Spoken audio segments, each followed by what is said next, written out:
তো চলে আসি স্ট্রেইন কি আসলে, যেটা বলতেছিলাম স্ট্রেইন হচ্ছে it is a measure of deformation produced by the application of the external force. এই যে এক্সটার্নাল ফোর্সের কারণে যে ডিফরমেশন হয় ওর একটা মেজারমেন্ট হচ্ছে আপনার স্ট্রেইন। স্ট্রেইন দেখে আসলে বুঝি যেটা কতটুকু ডিফর্ম হয়েছে বা বিকৃত হয়েছে। Deformation per unit length of the member is known as strain. Deformation per unit length তার মানে কি, ডিফরমেশনটা যদি হয় del L per unit length তার মানে ডিভাইডেড বাই এল, এইটাই হচ্ছে আমার স্ট্রেইন। তাহলে ফর্মুলাগুলো থেকেও কিন্তু আমরা ডেফিনেশনটা নিয়ে আসতে পারি। এখন দেখেন, আমি লাস্ট ক্লাসগুলোতে বলতেছিলাম যে it is unitless if it is denoted by epsilon. এই যে ইপসাইলন, ঠিক আছে। তাহলে দেখেন ম্যাথমেটিক্যালি যদি লিখি epsilon equal to del by L. Del মানে কি, ডিফরমেশন। হ্যাঁ, আমি ক্লাসগুলোতে আপনাকে দেখাইছি যে এইটা মানেও যা, এইটা মানেও তা, ডেল এল মানেও তা, একই কথা, মানে কতটুক ডিফর্ম হয়েছে। এই ডিফরমেশনের ম্যাথগুলো কিন্তু আপনারা করেন বা করবেন সামনে। এখন স্ট্রেইনও কিন্তু অনেক টাইপের হয়। আমরা ফোর্স যেমন অনেক টাইপের হয় এটা নিয়ে ডিসকাস করছি, স্ট্রেস যেমন অনেকগুলো টাইপের হয় সেটাও ডিসকাস করছি। এখন চলে আসছি স্ট্রেইনে। Tensile strain. টেনসাইল স্ট্রেইনটা কেন হবে চিন্তা করে দেখেন, এক্সটার্নাল টেনসাইল ফোর্সের জন্য। তাহলে যেইটা ডিসকাস করবেন আপনার ওইটার করেসপন্ডিং ফোর্সটা আপনাকে লিখতে হবে। So it is defined as the elongation per unit length due to external tensile force. Elongation মানে কতটুকু লম্বা হচ্ছে, হ্যাঁ, unit elongation per unit length, ঠিক আছে। কম্প্রেসিভ স্ট্রেস কি, it is defined as the shortening per unit length due to the external compressive force. তাহলে দেখেন এই যে কম্প্রেসিভ স্ট্রেইন যখন বলতেছি তখন আমি কম্প্রেসিভ ফোর্সের কথা বলতেছি। আমার সব রকমের স্ট্রেস স্ট্রেইন পড়া শেষ মোটামুটি। এখন চলে আসি স্ট্রেস স্ট্রেইন ডায়াগ্রামের উপর। স্ট্রেস স্ট্রেইন ডায়াগ্রামের আগে আমার একটু জানতে হবে হুকস লটা কি। হুকস ল, হুকস ল হচ্ছে বলতেছে স্থিতিস্থাপক সীমার মধ্যে বা ইলাস্টিক লিমিটের মধ্যে stress is proportional to strain. স্থিতিস্থাপক সীমার মধ্যে পীড়ন সমানুপাতিক বিকৃতি, এটা আমরা সবাই জানি। স্থিতিস্থাপক সীমাটা কি বলেন তো? ফার্স্ট আমরা জানি যে স্থিতিস্থাপক সীমাটা আসলে কি। এই সীমা হচ্ছে আপনার কোনো একটা কিছু বিকৃত করলে কতক্ষণ পর্যন্ত ওই ফোর্সটা, মানে ডিফর্মিং যে ফোর্স, ওইটা ছেড়ে দিলে আগের জায়গায় ফিরে আসতে পারে, সেটাই হচ্ছে, সেই লিমিটটাই হচ্ছে ইলাস্টিক লিমিট। আমি আবারও বলি যে কোনো কিছু একটা জিনিস বিকৃত করতে করতে একটা লিমিট আছে, যেই লিমিটের পরে যদি আপনি বিকৃত করে ছেড়ে দেন এটার আগের জায়গায় ফিরে আসতে পারে না। কিন্তু লিমিটের মধ্যে থেকে যদি বিকৃত করে ছেড়ে দেন তাহলে আগের জায়গায় ফিরে আসে। যেমন আমরা একটা ইলাস্টিক ব্যান্ডের এক্সাম্পল এখানে ইউজ করতে পারি। ইলাস্টিক রাবারকে আপনি যদি একটু টেনে ছেড়ে দেন ও কিন্তু ঠিক মতো আগের জায়গায় ফিরে আসবে। আবার অনেক বেশি টেনে যদি ছেড়ে দেন ছিঁড়ে যাবে অথবা বড় হয়ে যাবে। তাহলে এই যে বড় হয়ে গেল, যেই লিমিট পর্যন্ত বড় হবে না, বড় করতে করতে করতে করতে একটা লিমিট আছে যেখান থেকে আপনি ছেড়ে দিলেও আবার আগের সাইজে চলে আসতে পারবে। এই যে লিমিটটা, সেটাই হচ্ছে আপনার ইলাস্টিক লিমিট। বুঝতে পারছেন? এখন আমি কি বলতে পারি ইলাস্টিক লিমিট থেকে আমি যদি লোডটা অপসারণ করি তাহলে এটার মধ্যে ডিফরমেশন হয় জিরো? কোনো ডিফরমেশন কিন্তু এখানে হয় না। বুঝতে পারছেন?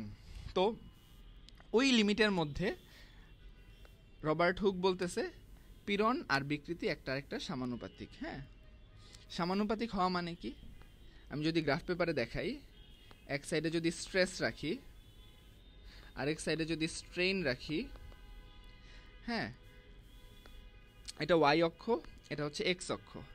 সমানুপাতিক মানে কি, এটা বাড়া মানে এটা বাড়া, ঠিক আছে। তাহলে স্ট্রেস যখন বাড়বে তখন এটা বাড়বে। সো দুইটা যদি একসাথে বাড়ে তাহলে গ্রাফের লাইনটা হবে অনেকটা অনেকটা এরকম, এই। কিন্তু এটা কিন্তু আজীবন থাকে না। কেন? কারণ হুক বলছে যে স্থিতিস্থাপক সীমার মধ্যে বা উইদিন ইলাস্টিক লিমিট, ঠিক আছে, within elastic limit stress is proportional to strain. তাহলে যেহেতু বলছে স্থিতিস্থাপক সীমার মধ্যেই এই কথাটা সত্য, তার মানে এর পরে গেলে আর এটা সত্য হয় না। কেমন হয় সেটা আমরা সামনে দেখতেছি। তাইলে আমার এই কথাটা আপনারা খুব ভালো মতো মাথায় রাখবেন যে এই যে যেখানে সমানুপাতিক সম্পর্কটা, ঠিক আছে, সেইখানে কিন্তু বলতে হবে যে এইটুক স্থিতিস্থাপক সীমা। বুঝতে পারছেন? এখান থেকে যদি আপনি লোডটা সরায় দেন, স্ট্রেসটা সরায় নেন, তাহলে ও আবার আগের জায়গায় ব্যাক করবে এবং এখানে চলে আসবে।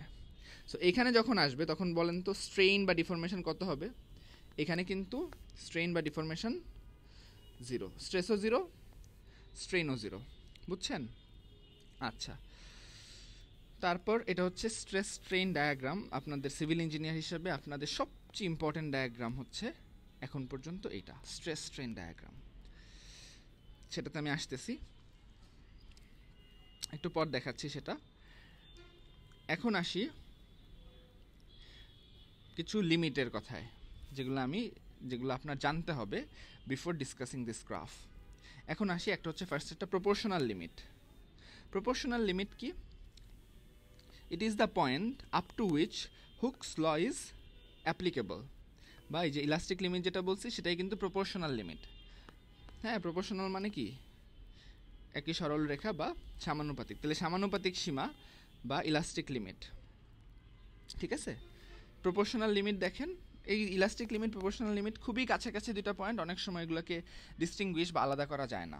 So it is the point up to which Hooke's law is applicable, stress is directly proportional to the strain. তাহলে এই যে যখন স্ট্রেস আর স্ট্রেইন ডাইরেক্টলি একটা proportional, up to this point the curve is straight, ঠিক আছে? এই যে স্ট্রেট লাইন। এখন আসি ইলাস্টিক লিমিটে। ইলাস্টিক লিমিট কি? There is always a limiting value of load up to which strain is totally disappears on removal of loads.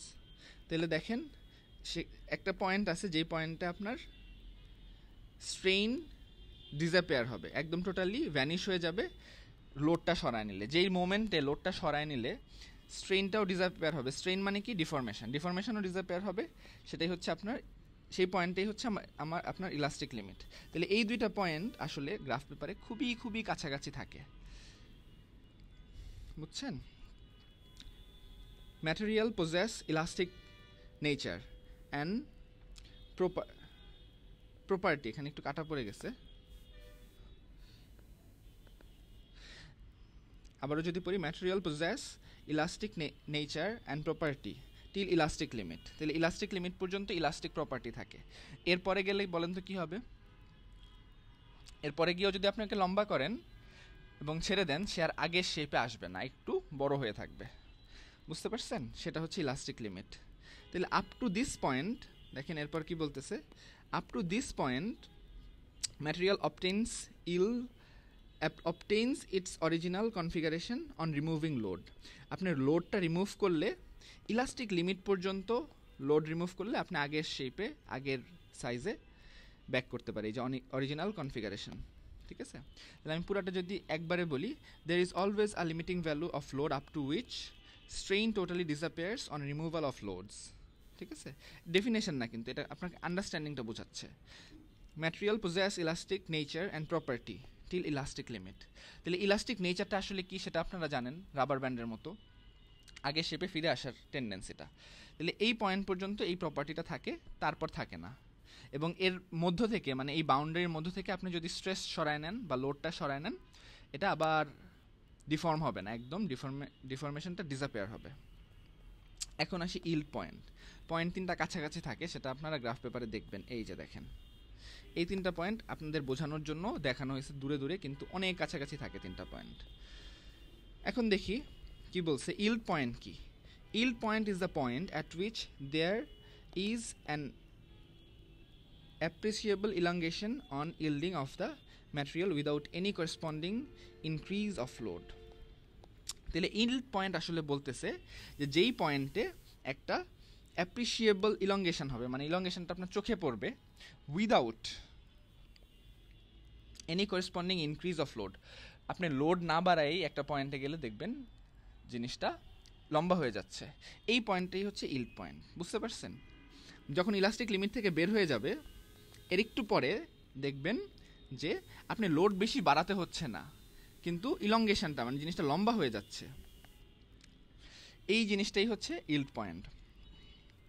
ঠিক আছে, the stress May actually decrease while yielding occurs. এই যে yield যখন হয় বা যখন লম্বা হয়ে যায় জিনিসটা without increasing the load significantly, তখন আমার স্ট্রেসটা কমে যায়। ঠিক আছে, স্ট্রেস কমে কেন? কারণ হচ্ছে নেক ফর্ম হয়েছে, হ্যাঁ নেক ফর্ম হয়েছে, জিনিসটা দুর্বল হয়ে গেছে। গেল। এখন আসি আলটিমেট স্ট্রেস। এইগুলো কিন্তু খুব কাছাকাছির পয়েন্ট, হ্যাঁ কাছাকাছির ভ্যালু। আলটিমেট স্ট্রেস কি? It is defined as the maximum stress that the material can withstand without any rupture or failure. ফেলিওরের আগে ম্যাক্সিমাম যতটুক স্ট্রেস ও নিতে পারে। ঠিক আছে, র্যাপচারের আগে ম্যাক্সিমাম যতটুক স্ট্রেস ও নিতে পারে, that is called ultimate stress. Ultimate মানে তো সর্বোচ্চ, বুঝতেছেন? সর্বোচ্চ যেই স্ট্রেসটা নিতে পারে সেটাকে আলটিমেট স্ট্রেংথ বলে। র্যাপচার স্ট্রেংথ কোনটা? র্যাপচার স্ট্রেংথ হচ্ছে, rupture strength is the strength of the material at rupture. যখন র্যাপচার হয়ে যায়, হ্যাঁ, তখন যেই স্ট্রেসটা নেয় সেটাকে বলা হয় rupture strength. This is also known as breaking stress বা ব্রেকিং স্ট্রেংথ। যেই মোমেন্টে সে র্যাপচার হয় মানে ফেইল করে, সেটাকে র্যাপচার স্ট্রেংথ বলে বা ওটাকে ব্রেকিং স্ট্রেংথও বলে। এখন আসি হুকস ল। হুকস ল আপনাদেরকে বলেছি অলরেডি, এই যে পীড়ন সমানুপাতিক বিকৃতি। তাহলে আপনি যদি প্রপোর্শনাল সাইনটা সরাই এখানে একটা সমান সমান সাইন দেন, তাহলে এই সাইডে একটা কনস্ট্যান্ট আসতে হবে। সেই কনস্ট্যান্টটা হচ্ছে ই। এটা আমি ই লিখছি, এটা ইপসাইলন আসলে। ঠিক আছে, এবং এই যে এই ইটা, এটা হচ্ছে ইয়াংস মডুলাস। ঠিক আছে, প্রপোর্শনাল কনস্ট্যান্ট। এখন আসি পয়সনস রেশিও, একটা একটা করে শিখতেছি। পয়সনস রেশিওটা কি? চিন্তা করেন, দেখেন আপনি একটা জিনিসকে যখন লম্বা করবেন, এটা একটু মুছি, ধরেন জিনিসটা ছিল হচ্ছে এরকম, এটাকে যখন আপনি লম্বা করছেন তখন কিন্তু পাশ দিয়ে ছোট হবে, খাটো হবে, তাই না? ধরেন এই সাইডে এক সাইডে বাড়লে আরেক সাইডে কিন্তু কমে গেছে, হ্যাঁ। তাহলে আপনি যখন কোনো একটা জিনিসকে লম্বা করেন তখন বিকৃতিটা কিন্তু আসলে দুই দিকে হয়। কি বিকৃতি হয়, কোন কোন দিকে হয়? একটা হচ্ছে জিনিসটা এইভাবে লম্বা হয়, তাহলে একটা দৈর্ঘ্য বিকৃতি হয় এবং পার্শ্ব বিকৃতি হয়। পাশে মোটা ছিল, খাটো চিকন হয়ে গেছে, তাহলে পার্শ্ব বিকৃতি হয়।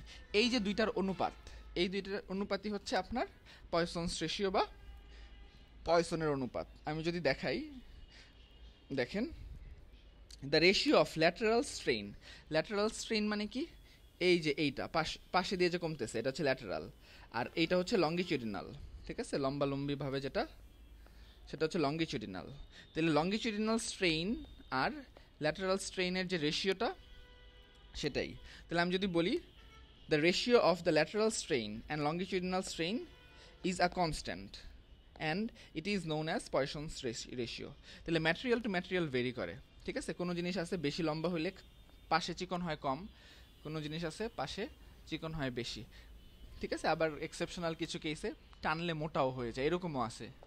সো এটা আসলে ওরিয়েন্টেশন চেঞ্জ হয়, সেগুলো এক্সেপশনাল, সেগুলো নিয়ে আমাদের কনসার্ন না। তো এই যে জিনিসটা, সেটাই হচ্ছে আপনার পয়সনস রেশিও। পয়সনস রেশিও ইকুয়াল টু, দেখেন এই যে ল্যাটারাল স্ট্রেন উপরে, ল্যাটারাল হচ্ছে এটা আর লঙ্গিটিউডিনাল হচ্ছে এটা। বুঝতে পারছেন? তাহলে আমি যদি একবারে লিখি, ঠিক আছে, একবারে যদি লিখি পয়সনস রেশিও, তাহলে কি হবে? পয়সনস রেশিও হবে ল্যাটারাল স্ট্রেইন। ল্যাটারাল স্ট্রেইনের ফর্মুলা কি? যদি এটা ইনিশিয়ালি আর থাকে আর পরে গিয়ে ডেল আর চেঞ্জ হয়, তাহলে ডেল আর বাই আর এটা হচ্ছে ল্যাটারাল স্ট্রেইন, আর ডেল এল বাই এল এটা হচ্ছে আমার লঙ্গিটিউডিনাল স্ট্রেইন। ঠিক আছে, স্ট্রেইনের ফর্মুলা যেটা আর কি, ল্যাটারাল দেখে আর নিছি আর লঙ্গিটিউডিনাল দেখে এল নিছি, জিনিসটা একই। গেল পয়সনস রেশিও গেল। এখন আসি হচ্ছে ইলাস্টিক রেঞ্জে। ইলাস্টিক রেঞ্জটা কি? The stress range in which the material will recover completely when the load is removed. Load সরায় ফেললে যখন ম্যাটেরিয়ালটা রিকভার করে, মানে আগের শেপ আগের সাইজ একদম রিকভার করে, সেটাকেই বলা হয় ইলাস্টিক রেঞ্জ, ম্যাক্সিমাম যেই পয়েন্টটা আর কি। প্লাস্টিক রেঞ্জটা কি? The stress range in which a material will not fail প্লাস্টিকের মানে কি, প্লাস্টিসিটি মানে কি? প্লাস্টিসিটি মানে হচ্ছে ফেইল করা ছাড়া ডিফর্ম হওয়ার যে টেন্ডেন্সি, ফেইল বা ভেঙে পড়ার আগ পর্যন্ত যে ডিফর্ম হতে পারে সেটা হচ্ছে প্লাস্টিক, আর ডিফর্ম হলে আগে শেপে ফিরে আসতে পারে সেটা হচ্ছে ইলাস্টিক। তাহলে প্লাস্টিক রেঞ্জ কি? দ্য স্ট্রেস রেঞ্জ, যে পর্যন্ত in which material will not fail করবে না when subjected to the action of a force but will not recover, মানে আগের শেপেও আসবে না আবার ফেইলও করবে না, এই রেঞ্জে থেকে যে ডিফর্ম হতে পারে সেটাই হচ্ছে প্লাস্টিক রেঞ্জ। এই রেঞ্জটাকে প্লাস্টিক রেঞ্জ বলে। আসতেছি, দেখাচ্ছি একদম ডিটেলসে। তারপর কি বলছে? so that permanent deformation results when the force is removed. তার মানে প্লাস্টিক রেঞ্জ মানে কি? পার্মানেন্ট ডিফরমেশন থাকবে, লোড ছাড়াও পার্মানেন্ট ডিফরমেশন থাকবে। তাহলে ইলাস্টিক রেঞ্জ, প্লাস্টিক রেঞ্জ আপনারা বুঝছেন? পয়সনস রেশিও, হুকস ল, আলটিমেট মানে ম্যাক্সিমাম যে স্ট্রেসটা নিতে পারে, yield point, elastic limit, proportional limit, এই জিনিসগুলো খুব ভালো মতো আপনাদের বুঝতে হবে। হ্যাঁ,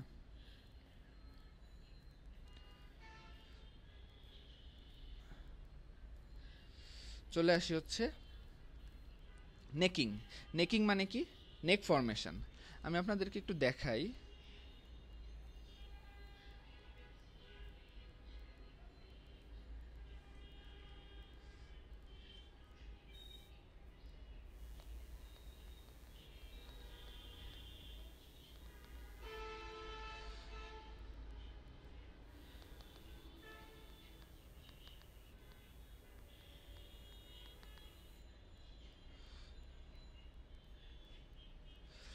দেখেন,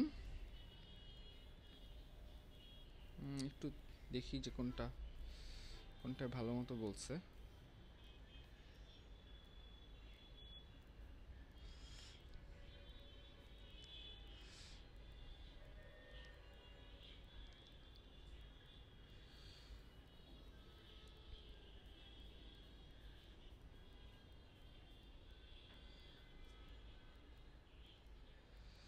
আচ্ছা, না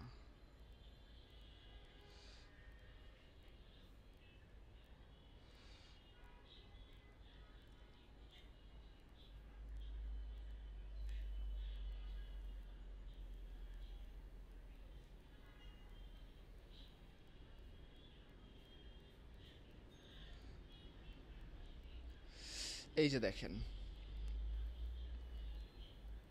ইউটিএম এর নাম তো আপনারা সবাই শুনছেন, ইউটিএম দেখছেনও। তো হচ্ছে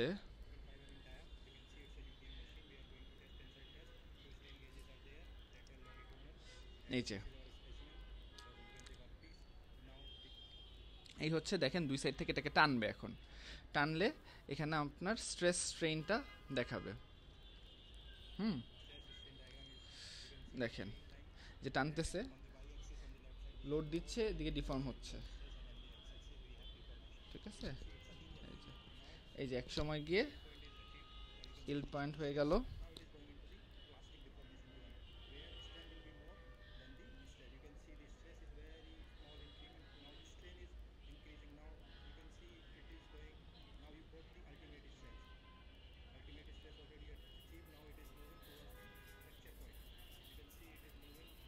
দেখেন চিকন হয়ে গেছে কিন্তু। হ্যাঁ, এই যে এই জায়গায় দেখেন জিনিসটা,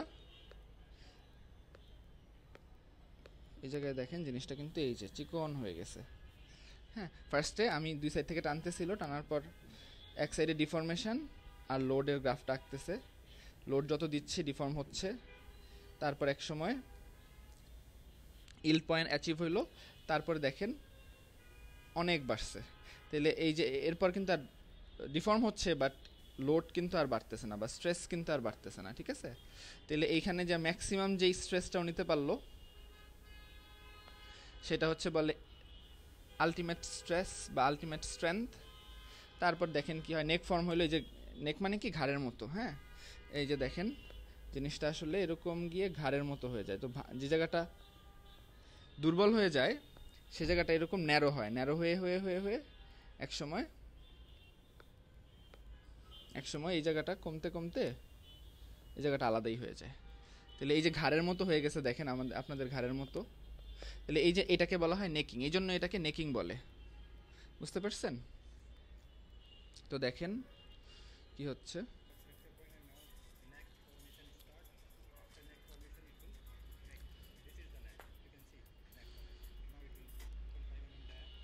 শেষ।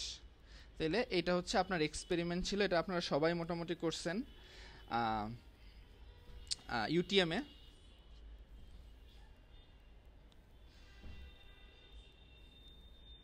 এইটা হচ্ছে আপনার ইউটিএম বলে এটাকে।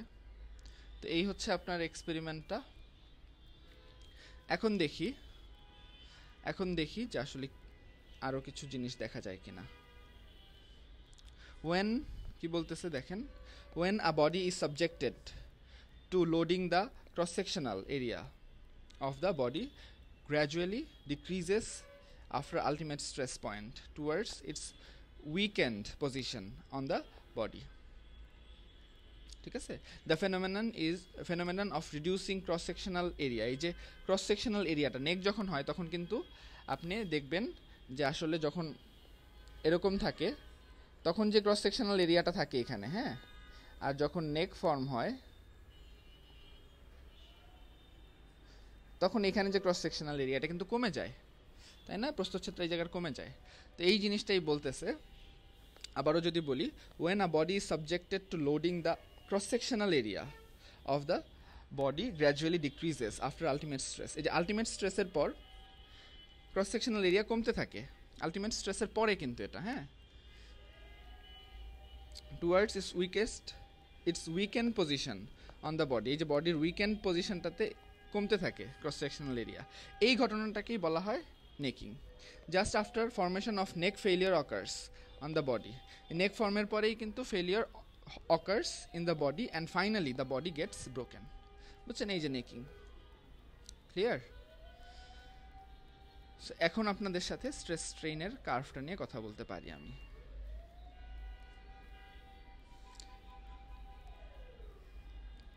আরেকটু পরে বলবো, এগুলো একটু ডিসকাস করে নেই। আরও কয়েকটা প্রপার্টি আছে, সেগুলো ডিসকাস করে তারপর যাচ্ছি। খেয়াল করেন,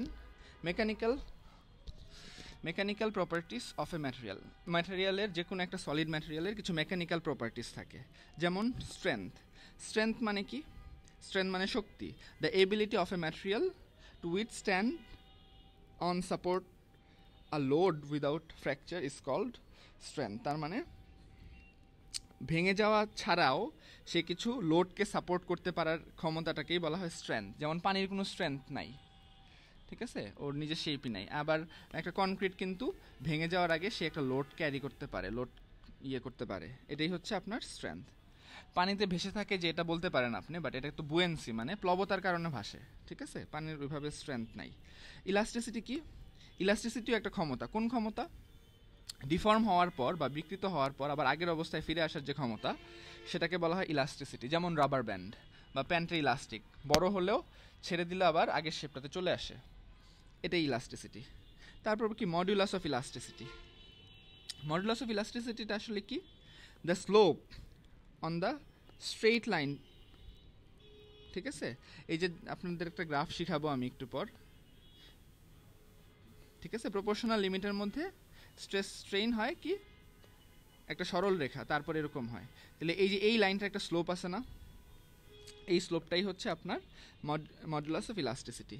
তাহলে আমি যদি বলি যে the slope of the straight line portion, এই যে স্ট্রেট লাইন পোর্শনের যে slope of the stress strain diagram is known as modulus of elasticity. আমি যদি আপনাদেরকে ফিগার দিয়ে দেখাই, স্ট্রেস স্ট্রেইন কার্ভটা হয় হচ্ছে আপনার এরকম হয়ে এরকম হয়ে এরকম, একটু আগে ভিডিওতেও দেখাইলাম।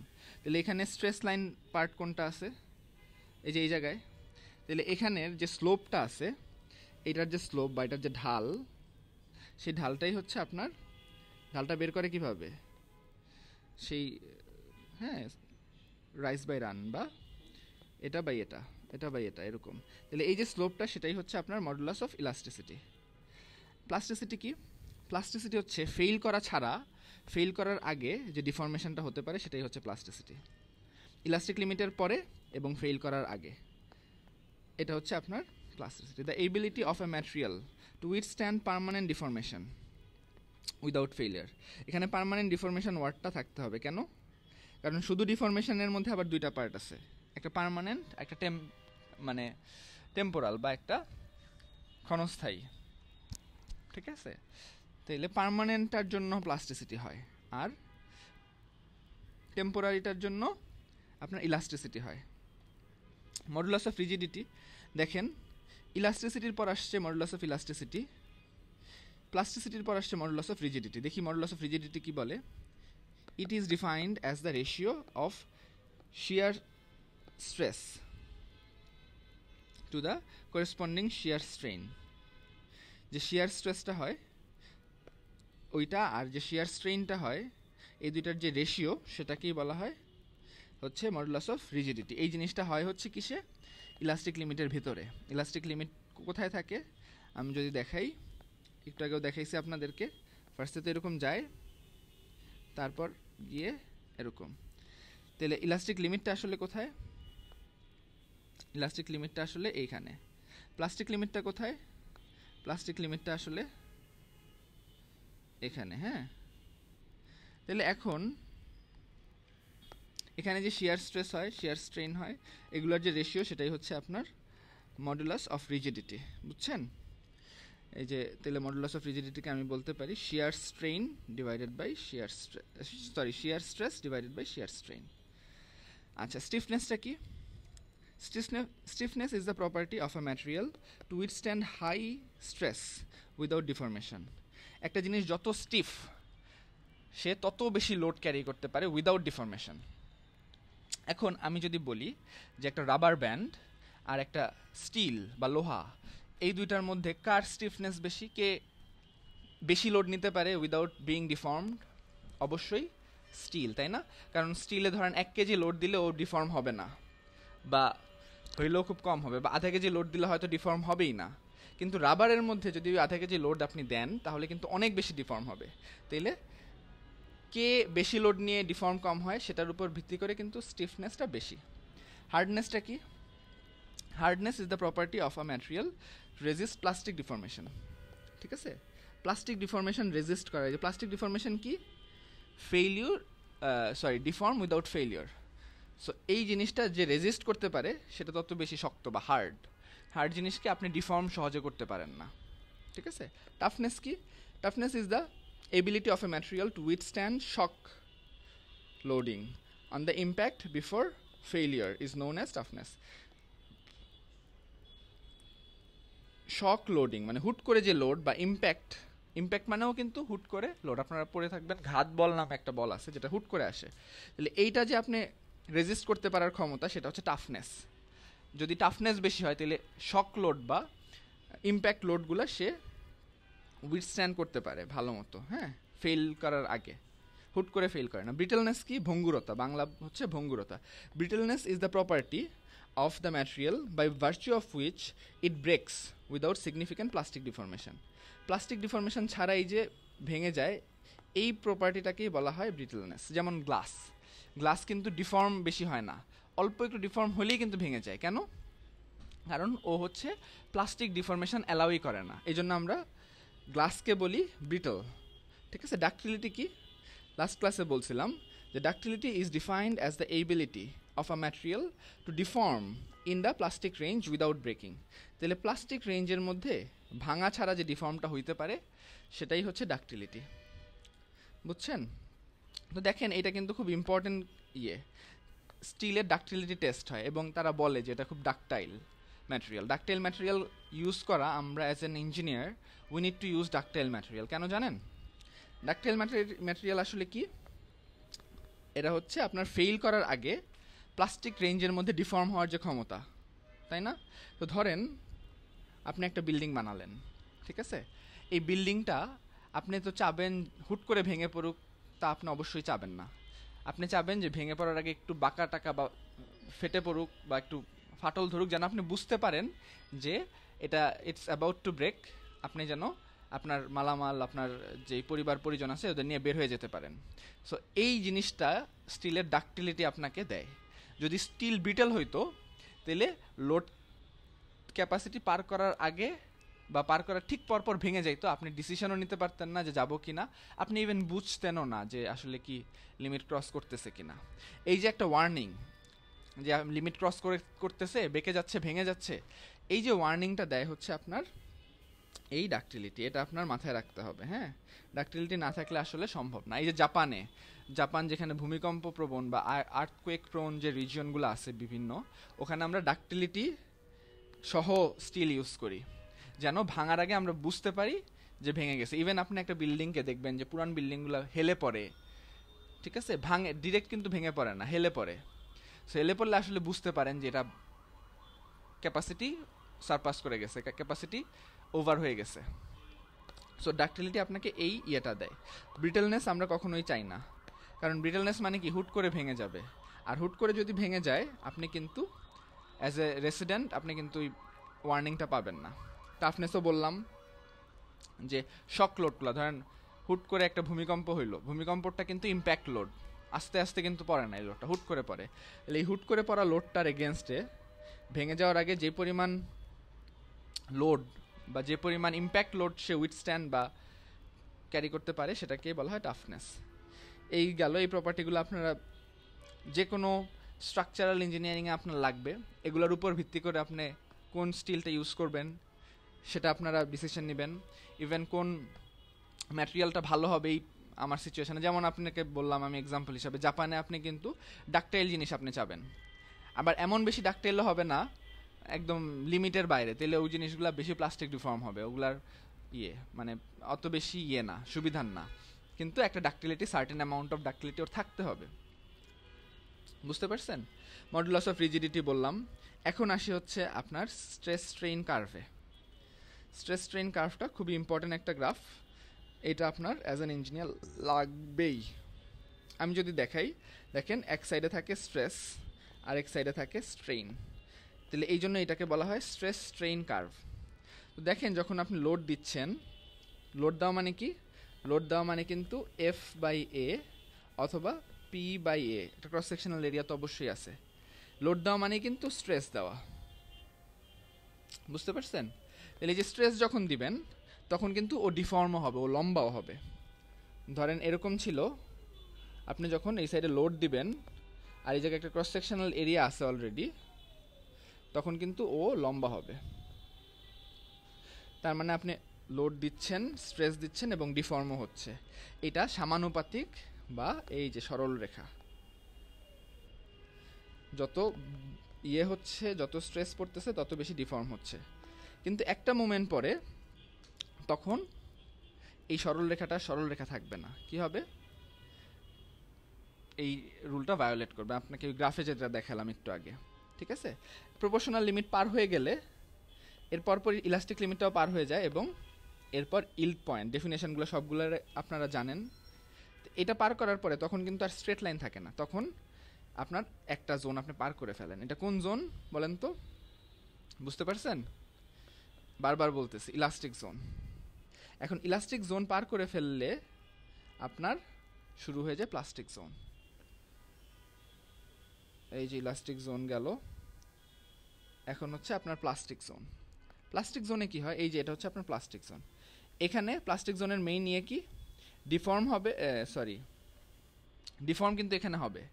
এখানে ধরেন আপনি হুট করে এইখানে এনে যদি ছেড়ে দেন, ওকে ধরেন এই জায়গায় এনে ছেড়ে দেন, তাইলে এই লাইনটার প্যারালাল একটা লাইন এখানে যাবে, এবং দেখেন এই জায়গায় ছিল স্ট্রেইন 0, এখানে কিন্তু স্ট্রেইন আর 0 নাই, ঠিক আছে? তার মানে একটু ডিফর্ম থাকবেই, ইভেন দো এখানে লোডটা 0।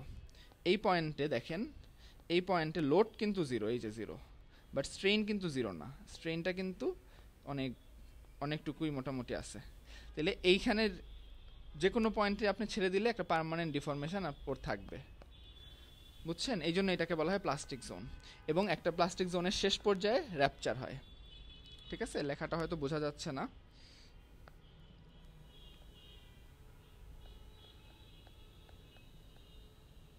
র্যাপচার স্ট্রেংথ এখানে গিয়ে ব্রেক করে, এবং এটা হচ্ছে ম্যাক্সিমাম স্ট্রেইন সে নিতে পারে, বুঝছেন?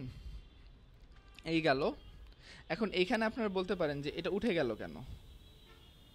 উঠে গেছে কারণ দেখেন এই যে এরিয়াটা নেক ফর্মের জন্য নেক ফর্ম হয়, আমি বলতেছিলাম এই এরিয়াটা অনেক বেশি ছোট হয়। তাহলে এরিয়া যদি অনেক বেশি ছোট হয়ে যায়, তাহলে এরিয়া অনেক বেশি ছোট হলে কিন্তু এটা বেড়ে যায়, তাই না? এটা কিন্তু বেড়ে যায়। এটা বাড়া মানে কি, ও উপরে উঠতেছে, ঠিক আছে? এই জন্য এটা হচ্ছে ন্যাচারাল র্যাপচার স্ট্রেংথ, এটা ন্যাচারাল। আর আসলে কিন্তু যদি নেক ফর্মের কথা চিন্তা না করেন, ও কিন্তু নামবে। কেন নামবে? কারণ ডিফর্মেশনটা বাড়বে, অথচ স্ট্রেসটা ওই অনুযায়ী বাড়তেছে না, স্ট্রেস বাড়া ছাড়াই ডিফর্মেশন বেড়ে যাচ্ছে। তাহলে ইলাস্টিক লিমিট, প্লাস্টিক লিমিট সব কিছু বুঝলেন। এই শেডেড জোনগুলো হচ্ছে ইলাস্টিক প্লাস্টিক দিয়ে আমি বুঝাইছি। এখানে মডুলাস অফ ইলাস্টিসিটি দেখালাম, ঠিক আছে? তারপর মডুলাস অফ রিজিডিটি দেখালাম। এই 3টা পয়েন্টের ডেফিনেশন। এই গ্রাফটা আপনারা খুব ভালো মতো শিখবেন, ভালো মতো বুঝবেন। এখানে আসলে বোঝার জিনিস অনেক বেশি আছে। আমাকে জানাবেন আপনাদের যদি কোথাও কোনো ডাউট থাকে। এই ছিল মোটামুটি থিওরি। দেখেন নেকিং ফরমেশন শিখাইছি, নেকিং নিয়ে আসলে ফিগারটা এঁকে দিবেন। হ্যাঁ, এই যে নেকিং ঘাড়ের মতো চিকুন হয়ে গেছে। তারপর হচ্ছে বিভিন্ন আপনার প্রপার্টিস শিখাইছি, টাফনেস কি, স্ট্রেংথ কি, ইলাস্টিসিটি কি, ঠিক আছে? মডুলাস অফ রিজিডিটি কি, হার্ডনেস কি, টাফনেস, ব্রিটেলনেস, ডাক্টিলিটি। এই টার্মগুলো আপনারা যারা রড ইন্ডাস্ট্রিতে বা স্টিল ইন্ডাস্ট্রিতে কাজ করেন, কেএসআরএম, বিএসআরএম, ওদের কিন্তু এই প্রপার্টিগুলো মেনটেন করেই স্টিলগুলো বানাতে হয়। যাক, অনেক কথা বললাম।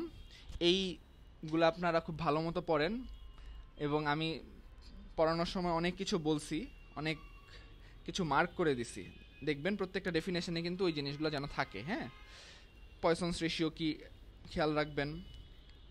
বিভিন্ন টাইপের স্ট্রেস যখন বলছি তখন আপনাকে বলতেছিলাম, যেমন এখানে এই যে নর্মাল স্ট্রেস নিয়ে যখন কথা বলছি তখন এক্সিয়াল ফোর্স কথাটা থাকতে হবে। কম্প্রেসিভ স্ট্রেস নিয়ে যখন কথা বলছি তখন কম্প্রেসিভ ফোর্স কথাটা থাকতে হবে। ডেফিনেশনে আমি এই জিনিসগুলো খেয়াল করব। আপনারা মুখস্থ করার সময় বুঝে বুঝে মুখস্থ করবেন। না বুঝলে বা বুঝতে কষ্ট হলে এখন অনেক ইউটিউব ভিডিওতে অনেক অ্যানিমেশন দেখানো আছে, অনেক সামনাসামনি অনেক ভালো জিনিস দেখানো যায়। আমাকে প্রচুর কোয়েশ্চেন করবেন, ঠিক আছে? তাহলে এই ছিল মোটামুটি আজকের ক্লাস। ডেফিনেশনগুলো একটু ভালো মতো পড়বেন, ইনশাল্লাহ এখান থেকে সব কমন পাবেন। এই ছিল। আল্লাহ হাফেজ।